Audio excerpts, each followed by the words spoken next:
편하게 뭐 따라 해주시면 될 것 같습니다. 일단. 예. 자기 맘대로 해요. 알아서 따서 쓰실 건 쓰시고 예, 예. 버릴 건 버리고 그러세요. 그럼 지금 시작해도 되겠습니까? 예. 예.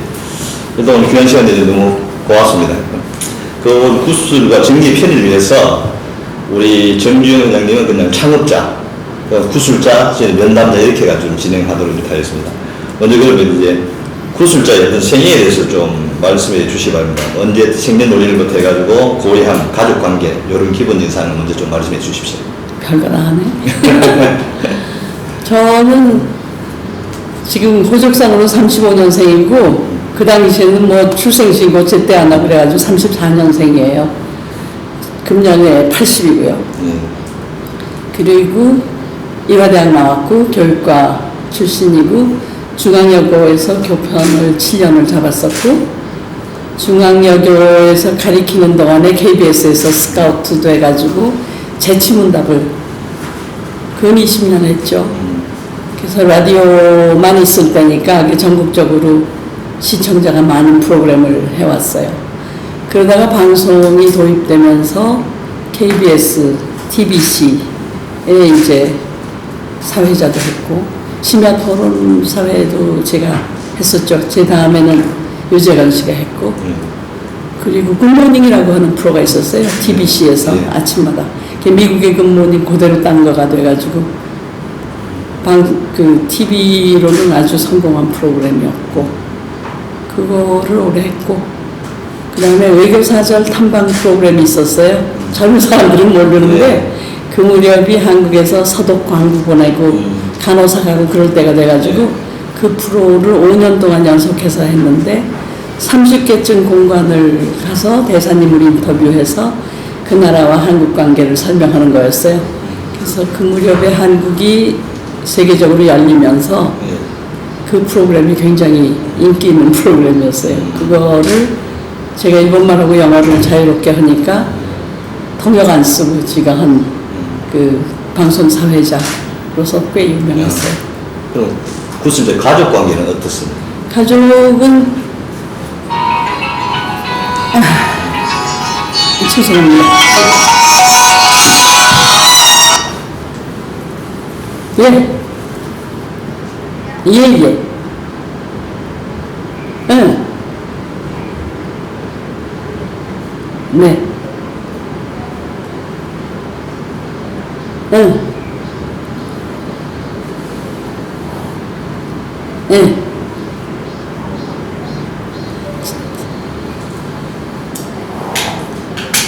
응. 12, 13? 잠깐만요.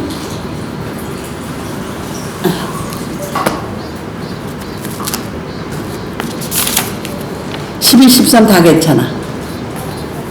응. 그래, 오케이.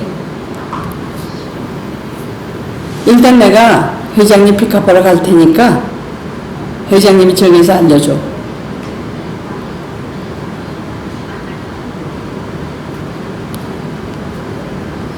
거기로 할까? 주차하기가 장소는 나중에 알려준다 그러세요. 왜냐하면 나 지금 그 회의 중이니까 나중에 연락드릴게. 서울클럽은 안 돼. 서울클럽 요새 복잡해. 응, 내가 다시 알려드릴 테니까 장소만 빼고 날짜만 정해서 알려주세요. 응. 오케이, 네. 네. 아이고, 죄송합니다. 어디까지 했나? 가족관계가. 가족관계가 내가 저희 시아버지가 굉장히 유명하세요. 진면여고 교장을 한 40년 하신 분이에요. 이세정 씨라고. 근데 그 집 내가 둘째 며느리고 남편은 회사에 다니던 사람이고 딸만 둘이에요. 딸 하나는 지금 한양 여자전문대학 교수고 큰 딸은 그 몬테소리 유치원 그 교사 훈련 강사예요. 그러니까 몬테소리 교사들에게 교육하는 그런 프로그램을 맡아가지고 하고 있어요. 그리고 뭐 남편은 리타이어 했고 나도 리타이어 했고. 그럼 구술자께서는 지금 살아가면서 내 삶의 좌우명이라든가 가치관 같은 게 있다 그러면 어떤 걸 말씀해 줄 수 있겠습니까? 저는 뭐 많은 사람들이 하는 일을 함께 하는 거를 즐겨요. 그러니까 저 자신의 고집 같은 게 없죠. 그럼 이제 구술 아산의 관계에 대해서 한번 여쭤보도록 하겠습니다. 이 자료를 보니까 1950년 후반에 한국 지역사회 개발 지도자 훈련 강사를 했다고 그러는데 그건 무엇입니까? 50년대 후반에 있는 기록을 보니까 지역사회 50년대. 50년대는 학교를 졸업하고 대학을 졸업하고 그게요. 네. 그게 그 유엔에서 예. 한국의 그 지도자 육성을 위해서 OEC가 지원을 해가지고 유엔이 만든 코리아 디벨롭먼트 인스티튜트 한국 발전 연구원이었었는데 거기 원장한테 이제 거기 원장이 영국 사람이었어요. 예. 그래서 와가지고 이제 그때는 영어 하는 사람이 별로 많지 않았기 때문에 제가 인터뷰를 하게 돼가지고 원장 보좌관으로 취직을 했는데 수원에 있었어요. 예. 근데 보좌관이라는 직책을 안 쓰고 거기 교수로다가 했는데 나만 나이가 어리고 그러니까 교수라는 이름을 안 쓰고 강사라는 이름으로 있었는데 그 유엔이 한국의 지도자 양성을 위해서 만든 그거였어요. 근데 거기서 일을 하다가 그게 OEC에서 OEC가 무슨 Overseas Education Committe인가 뭐 예. 그게 유엔 기구예요. 유엔 기구. 네. 제가 일화대학 다닐 때 총학생 회장을 했어요. 예. 그래가지고 그 외국 사람 인터뷰도 하고 뭐 외국에서 학생들 오면 만나고 그런 활동을 했기 때문에 이제 외국 분들이 한국을 학교를 찾아오면 그분들 안내도 하고 그러다 보니까 스카우트를 당한 거죠. 예. 그래서 거기 처음 취직을 해서 갔다가 그때 이제 지역사회 개발, 커뮤니티 디벨롭먼트라는 새로운 분야가 한국에 열린 거예요. 예.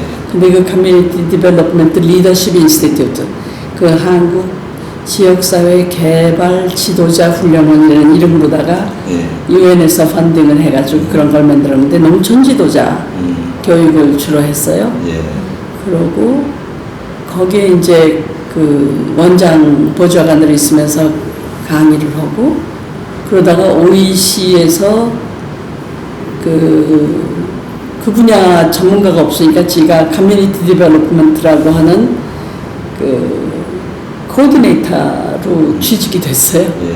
그래서 OEC라는 게 Overseas Education Committee인가 하는 데에서 한국의 지도자 교육을 위해서 또 농촌에 돈을 내고 제가 직접 했던 일은 가서 보니까 미아리 쪽에 그 시내의 그 판자촌에서 살던 사람들 전부 내쫓았어요. 예. 그래가지고 미아리 쪽에 그 단지를 만들어가지고 OEC에서 집을 지어줬어요. 10평짜리 집을. 예. 그때 그 집 짓는 프로젝트가 제 담당이었어요. 그래서 거기 대지 가서 하고 그 동네 사람들을 만나가지고 어떻게 뭘 지을 거냐 하는 걸 해가지고 OEC에서 세멘트하고 뭐 철근 그런 걸 주고 자기네들이 노동을 해가지고 직접 짓게 하고 그런 프로젝트가 있었어요. 예. 그 일을 했어요. 왜 커뮤니티 디벨롭먼트 프로젝트예요. 아, 예. 그래서 이제 지역사회 개발 프로그램에 참여를 하고 그랬죠. 그러다가 이제 결혼을 하고 그 황신덕 선생님이 중앙여고 교장을 하실 때인데 제 시아버님하고 그 여성 교육에 관한 그 위원회 회원을 같이 하셔가지고 제 시아버님이 저한테 그 학교에 가서 교편을 잡으면 어떻게 하느냐고 제가 교육과 출신인데 영어가 부전공이었어요. 그래서 그 학교에 가서 영어 교사를 한 7년 했어요. 근데 그 학교에 가기 직전에 제가 이제 그 걸스카웃에서 아니다. 영어 교사를 하면서 영어 연극도 하고 뭐 연극도 하고 그런 그 책임을 맡아서 일을 했어요. 지금 그 방송하는 성도순이가 제 제자예요. 중앙여고에서 제 제자인데 그 학교에 한 7년 있으면서 영어 교사로서 방송을 시작한 거예요. 방송도 무슨 입학시험이 끝났는데 KBS에서 인터뷰를 하러 왔더라고요. 근데 딴 선생들이 전부 도망을 가버려서 지가 마지막에 남아가지고 그때 아마 그 인터뷰 내용이 지원자가 얼마나 있고 뭐 학생들 성향이 어떻고 이런 걸 물어봤던 것 같아요. 그때 대답을 한 게 계기가 돼가지고 재치문답에 스카우트 된 거예요. 예, 그렇죠. 그래서 이제 학교 선생하면서 재치문답 패널을 그게 한 20년, 한 15년 했던 것 같아요. 그게 60년대 말의 얘기입니다. 예. 제가 67년에 미국을 국무선 초청을 받아서 가는데 67년경에 방송을 하고 있었어요. 그러니까 60년대 초반에 라디오만 있을 때 방송을 해서 예. 그게 인기 프로였고 그러다 보니까 텔레비전이 시작하면서 텔레비전에서 재치문답을 그대로 갖다가 했어요. 그랬는데 그땐 텔레비전이 몇 대 안 됐을 때죠. 그러다가 TBC의 이병철 회장님이 제 프로그램을 즐기신다 그래가지고 그 TBC 시작하면서 TBC의 토크쇼 사회자로 간 거예요. 그러다 보니까 KBS에서 또 그 외교사절 탐방 프로그램을 해서 프리랜서죠. 직장은 미국 공무원의 USIS라는 데서 있으면서 거기서 하는 일은 이제 커뮤니티 디벨롭먼트, 지역사회 지도자 교육을 하는 걸 했고 예. 근데 그 지도자 교육을 하면서 동아일보하고 같이 프로그램을 하면서 자료를 이제 오디오 비주얼한 자료도 가져와야겠다 그래서 미국의 리스트를 쫙 놓고 커뮤니티 디벨롭먼트 쪽에 영화를 제가 5개인가 사왔어요. 사와가지고 그 중에 하나가 투타처 차일드예요. 투타처 차일드는 그 자동차 공업도시가 1930년대에 공업도시가 망하면서 그 동네가 불황자도 많이 생기고 범죄도 많이 생기고 사람들이 서로 반목하고 떠나고 그래서 인구가 줄고 그러던 때에 그 체육교사 하나가 나와가지고 학교에서 사람들이 모여들게 하고 그 사람들이 필요한 프로그램을 만들게 해가지고 자급자족 해가지고 완전히 플린트를 공업도시로 다시 일으키는 얘기예요. 예. 그걸 보면서 이 프로그램은 보낼 게 아니라 한국에서 한번 이 관계자들에게 보여주고 싶다는 생각을 해가지고 기업가 10명, 매스메디아에서 10명, 교육자 10명, 그 다음에 NGO 10명을 모셨어요. 근데 그 10명 중에 기업가의 정주영 회장님이 한 분으로 끼워오신 거예요. 근데 그 정주영 회장님은 그 이전에 예. 굉장히 중요한 게 제가 걸스카웃에 잠깐 있었는데 학교에서 교사를 하다가 미국 공무원에 취직하기 전에 학교에서 걸스카웃 학생들을 지도하다가 보니까 굉장히 그런 운동이 필요하다고 생각을 해서 66년에 미국을 갔는데 미국을 가가지고 걸스카웃 트레이닝하는 프로그램을 제가 많이 봤어요. 네. 그러다가 보니까 학교에 있는 거가 참 안정적인 직업이긴 한데 걸스카웃을 좀 일으켜야겠다는 생각을 해가지고 걸스카웃으로 간사로 갔어요. 그러니까 학교를 그만두고 그러니까 그때 학교 선생님들은 미쳤냐 그럴 때인데 걸스카웃에 가가지고 이제 걸스카웃에서 모금 행사를 했는데 유경수 여사가 명예회장으로 있으면서 초청을 하는데 그 초청할 때 기업인 중에 한 사람으로 정주영 회장이 왔는데 정주영 회장이 30만 원 정도 가져왔는데 괜찮겠느냐 그래서 그 정도면 괜찮겠다 그랬는데 그때 총 모금액이 500만 원이에요. 그래서 30만 원 내면 많이 내는 거 아니에요? 그러니까 박영학 씨하고 정주영 씨가 다른 사람들보다 훨씬 많이 낸 거예요. 그러니까 유교사가 저는 걸스카웃 관계로 이제 그 우리 명예회장이니까 심심한 양반이 전화해서 잠깐 올라오라 그러면 뭐 만나 뵙고 그럴 때예요. 또 방송하면서 인터뷰도 했었고 그러니까 하루는 오라 그러시더니 총 모금액이 500만 원인데 30만 원 낸 사람이 2사람이 있다는 거예요. 이 사람들 내가 기념품이라도 주고 싶은데 뭘 할까 그러고 의논하시더라고요. 그래서 내가 그 양반한테 이 양반들 전부 촌사람들인데 그때 경무대죠. 경무대에서 밥 한 번 먹게 해주시면 어떻겠느냐고 그랬어요. 그랬더니 그것도 좋은 생각이라고. 그래서 그 양반이 두 분을 불렀어요. 그래서 남자 두 분을 불러가지고 청와대에서 경무대에서 점심을 하셨어요. 그랬는데 그날 박 대통령이 밖에서 오찬 약속이 있었는데 이 양반이 그거를 캔슬하고 경무대에 오신 거예요. 왔는데 유교사 어디 있느냐 했더니 그 기업인들 둘하고 식사 중이라 그랬더니 이 양반이 거길 뛰어들어갔어요. 뛰어들어가가지고 이제 두 사람 다 촌사람들 아니에요. 그러니까 뭐 풋고추 가져와라, 된장 가져와라 해가지고 풋고추 찍어 먹고 막걸리 가져오라 그래가지고 막걸리 잡수시고 기분 좋게 취한 거예요. 그래서 현대가 그게 시작이에요. 그 전까지는 그런 그 특혜 있을 거리가 없었죠. 근데 그날 이 양반들이 무슨 얘기를 했는 거니 고속도로를 만들어야겠다고. 근데 그때 정주영 씨는 이미 울산의 땅을 많이 가지고 있었어요. 공장 만들겠다고. 그래가지고 이 둘이 이제 신나게 얘기를 했는데 그 고속도로가 울산을 거쳐서 간 건 뒷얘기예요. 이 둘이 앉아서 이 고속도로를 만들어서 독일처럼 부흥을 해야겠는데 무슨 방법이 없겠느냐 했더니 정주영 씨가 시작을 한 거예요. 우리나라 고속도로를 7m로 처음부터 시작을 하면 몇 m 못 하잖아요. 돈도 없고 그럴 때니까. 그러니까 차관을 얻어다가 7m 하지 말고 2m만 하자는 거예요. 그러니까는 한국 고속도로가 시작하자마자 여기저기 터져서 신문에 나고 그랬어요. 근데 그 둘이 묵계가 돈을 들여서 얇게 하면서 계속 터지면은 인건비가 나가면 그게 경제 발전에 도움이 된다고 해요. 실직자가 얼마든지 있을 테니까. 그래서 그걸 얇게 하고 터질 수밖에 없는 고속도로를 두 분이 묵계하에 시작한 거예요.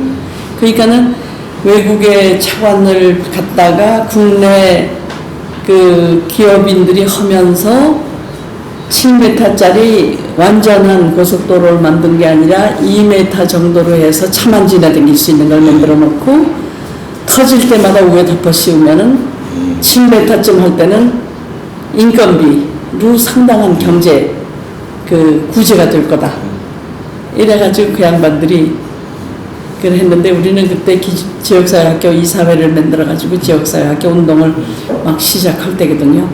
그러니까 정주영 회장님이 회장으로 이제 지역사회학교 운동을 시작을 했는데 이 양반이 바쁘니까 지역사회학교 후원의 역사를 보면은 그 이사회를 지역사회 고속도로가 천안까지 되면 천안에 가서 하고 대전까지 가면 대전에 가서 하고 전국을 그 고속도로 역사하고 같이 따라다니면서 했어요. 이사회를. 그때 정주영 회장은 울산에서 자동차를 생산하기 시작한 다음에요. 근데 자동차가 되기려면 길이 있어야 하니까 이 양반은 결사적이고 박정희 대통령은 길을 만들어야 경제가 유통이 된다는 것 때문에 이 두 분이 뜻이 맞은 거예요.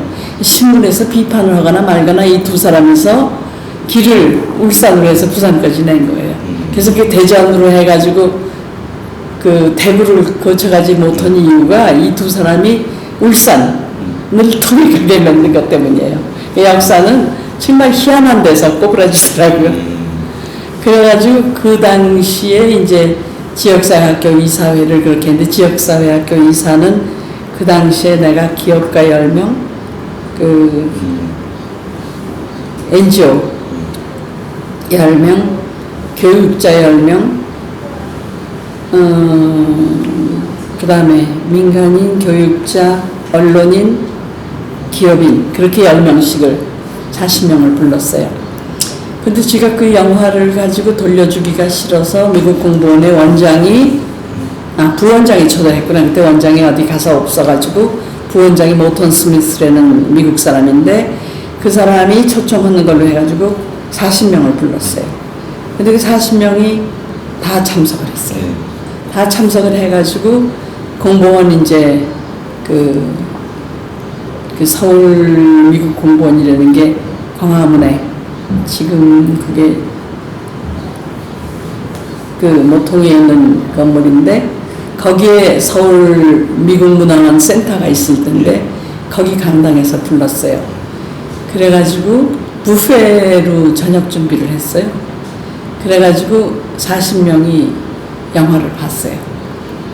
보고 나서 토론회를 했어요. 네. 근데 정주영 회장님이 맨 먼저 일어나가지고 나는 정말 내가 가지고 있는 시설을 그 일하는 거 이외에 쓴다는 생각을 못 해봤다고. 그런데 그때 강릉이 아니고 어디지? 현대가 맨 먼저 강릉 쪽에 예. 거점을 가지고 있었죠. 강릉에 거기 무슨 회사가 있었어요. 현대건설에서 집을 지어가지고 예. 커다란 그 단지를 만들었어요. 그리고 거기 공장이 있었는데 무슨 공장이 있었는데 정주영 회장님이 거기에 뭐 체육관도 있고 뭐 시설이 다 있는데 그 동네 사는 사람은 또 전부 현대에 일을 하는 사람들인데 그거를 사람들에게 공개한다는 생각을 해본 적이 없다고 당장 내일 아침에 전화를 해가지고 그걸 공개하라고 그래가지고 정주영 회장님이 그 영화 보시고 그 다음날로 현대 가족들이 그 동네 사람들이랑 다 그 뭐 농구시설이 농구장이니 무슨 뭐 인도 풀도 있었다 그러시는 것 같아요. 그거 다 개방을 했어요. 그러시면서 이분이 뭐 지역사회학교 운동에 푹 빠졌죠. 초대 회장을 해가지고 나중에 대통령 출마할 때까지도 회장을 안 그만두셨어요. 네. 그래서 제가 그때 화가 나가지고 제가 이사직을 그만뒀어요. 그런데 떨어졌어요. 근데 정주영 회장님은 당신이 된다고 생각을 했어요. 네. 근데 몽고원이 그분 생각으로 자기가 그 국민당인가 뭔가를 네. 시작해가지고 김동길 씨하고 이제 유세를 걸어다니는데 뭐 가는 데마다 사람들이 꽉꽉 들어찼었거든요. 그런데다 국민당을 만들고 나서 현대 직원들이 전부 당원이 됐어요. 가족들까지. 그러니까 당의 당원 수도 많고 또 유세하러 가면 유세 들어오는 사람도 많고 자기가 이만한 인기면 대통령이 된다고 생각을 했어요. 그래가지고 저를 보고 그 선거운동하는 조직에 좀 들어오라 그랬는데 제가 안 될 이유를 설명을 했어요. 그 모이는 사람들을 못 봐서 그렇지 똑같은 사람이 계속 이동하고 있는 거라고.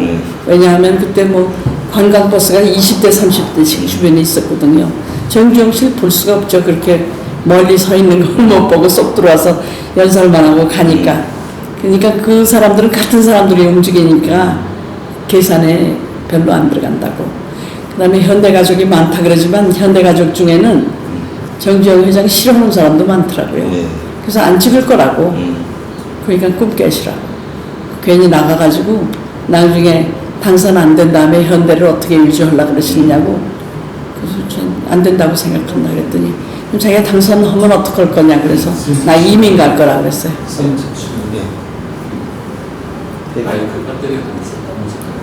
조금씩 다. 네. 그래서 저는 정주영 회장이 그야말로 정주영 회장의 성격이 자기 말 안 듣는 사람을 못 견뎌해요. 어떻게든지 굴복을 시켜야 하는데 제가 아주 골치덩어리였었어요.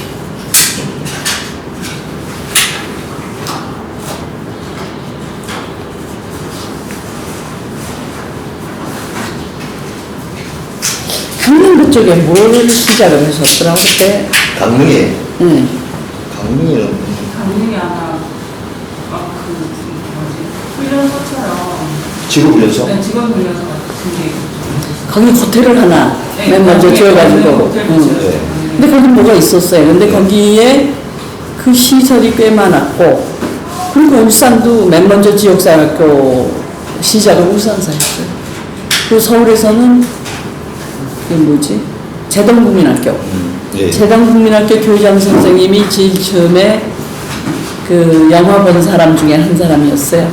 그래서 그 양반이 재동에서 시작을 먼저 했죠. 네.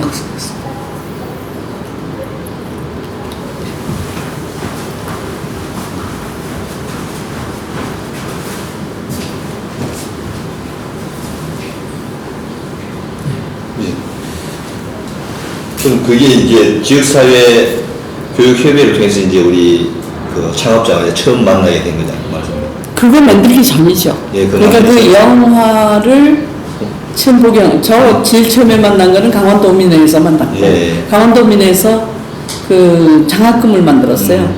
근데 장학금을 만들기 위한 모임을 가졌는데 제가 그때 유명한 사회자니까 제가 강원도 화천 출신이었거든요. 예. 제가 정주영 씨보다 훨씬 더 유명했어요, 당시에. 왜 정주영 회장이 미국과의 연결을 많이 원했었어요, 그 무렵에. 자그마한 건설회사 사장이었으니까. 예. 그러니까 뜻이 크니까 미국하고 연결이 좀 됐으면 했을 때 제가 나타나가지고 공보원장하고 직접 만날 수 있는 기회를 만들어줬고, 그리고 그 당시에 정 회장님하고 상관이 없던 언론계, 예. 또 민간단체, 그리고 기업계 쪽 사람들도 정 회장님이 그 건설업계밖에 모를 때인데 다른 관련 업체들하고도 만날 수 있는 기회가 됐죠. 뭐 자료를 보니까 우리 창업자는 강원도 사람을 둘러봐도 힘이 될 사람이 주변에 흔하지 않기 때문에 뭐 자연과 산, 물, 바다 등과 자신의 힘으로 열심히 성공한다 라고 뭐 그런 내용의 글을 한번 인용한 적이 있더라고요, 우리 부스께서. 그래서 혹시 강원도가 고향이라도 저 가까워질 수 있습니까? 강원도 이제 그나마 강원도 사람으로 돈 있는 사람이 별로 없을 때인데 예. 이제 박용학 씨가 그때 미도파가 예. 굉장히 컸잖아요. 그 전중현 씨가 라면을 해가지고 돈이 왔다 갔다 했어요. 그러니까 강원도 사람들이 모여서 장학회를 만들었어요. 예. 그냥 산간에서 와가지고 서울에서 공부하는 아이들 좀 도와줘야 한다 그래가지고. 근데 그때 그 모임에 이제 제가 사회자로, 저는 이제 유명 인사로 참가를 해서 그분들하고 같이 의논을 한 거예요. 예. 그래서 거기서 만나서 알았는데, 걸스카웃에 지가 가면서 예. 걸스카웃에서 모금 행사를 하는데, 그때 이제 발탁이 되신 거죠. 근데 청와대에서 이제 오찬 대접을 받는 중에 대통령께서 그날 약속이 어떻게 잘못돼가지고 오시는 바람에 만나서 예. 그게 계기예요. 정주영 씨가 그때 청와대를 안 갔더라면 박정희 대통령하고의 거래가 없었죠. 그러니까 저는 그게 운명이라고 생각해요. 그 양반이 30만 원 낸 것도 컸지만 유교사가 또 그렇게 모셔다가 사의를 표했다는 것도 멋있는 얘기고, 그날 해필 대통령이 그렇게 오찬을 참석을 안 하고 돌아와서 하여튼 뭐 풋고추 갖다 된장 찍어 먹으면서 얼마나 신이 나게들 떠드셨는지 대한민국 발전은 그때 다 시켰어요. 그랬고 나중에는요, 요것도 좀 알아두실 필요가 있는 게 춘천댐 있죠. 예. 춘천댐이 박정희 대통령이 있을 때 일본하고 예. 계약이 돼 있었어요. 그래서 예. 일본이 와서 전부 조사를 하고 입찰을 하고 나중에 위약금을 물어준 걸 보면 계약도 했던 모양이에요. 예. 근데 정주영 회장님이 박정희 대통령한테 뭐라고 얘기를 했는 거니, 세상 없는 댐도 홍수가 나면 무너진다고. 그러니까 당신이 믿는 거는 홍수가 나도 안 무너지는 건 산밖에 없거든요. 그러니까는 그 춘천댐의 오리지널 컨셉트가 산을 갖다 막아놓은 거예요. 그러니까 산의 성분을 조사했어요. 돌이 얼만큼이고 자갈이 얼만큼이고 진흙이 얼만큼이고 이거를 다 쌓아놓으면 안 무너진다는 거예요. 그래서 춘천댐은 컨셉이 산을 움직여 놓는 대단한 공사를 하는데, 그때 일본에서 댐을 지으려고 했던 거에 반값도 안 되는 돈으로 한 거예요. 그 대신에 인건비가 많이 들어가고 그 산을 움직여 놓는 것만큼의 경비가 들어간 거죠. 그래서 그 인건비잖아요. 그러니까는 일본에다가 기술 때문에 주는 돈을 안 줄 수 있으니까 위약금을 물어주고 그래도 내가 할 수 있다 그런 거예요. 그러니까 경부고속도로를 만들면서 박 대통령이 정주영 회장을 믿은 거죠. 그래가지고 위약금을 물어주고 춘천댐을 현대건설이 달려들어서 한 겁니다. 예. 그러니까 현대건설은 걸스카웃에서 초청해서 30만 원 내는 것부터 시작된 거예요. 그래서 청와대 경무대에 가서 대통령을 만나서 두 분이 생각하는 차원이 비슷해요. 대단히 현대적인 거에 대한 그 경험은 없지만 네. 생각이 두 사람의 생각이 한국을 발전시키고 경제적으로 개발한다는 데 대해서 의기투합한 거죠. 지금 자료를 보니까 지역사회교육협의회가 1969년에 설립된 것으로 지금 나와 있습니다. 아까 우리 설립자가 관여에 대한 과정은 잠깐 말씀드렸습니다만 그 당시 이제 설립될 때 지역사회교육협의회라는 명칭이 공식 명칭이 났습니까 그때도? 그런 거 없었어요. 그러니까 그때는? 68년에 제가 미국 공무원에 취직을 했고 네. 67년까지는 내가 걸스카우트 쪽에 있었어요. 네. 68년에 미국 공무원에 취직해가지고 처음으로 한 행사가 그 동아일보 허브 해가지고 네. 시민 지도자 훈련이라는 시민 지도자 동아일보를 보시면 나올 거예요. 그런 세미나를 처음으로 했어요.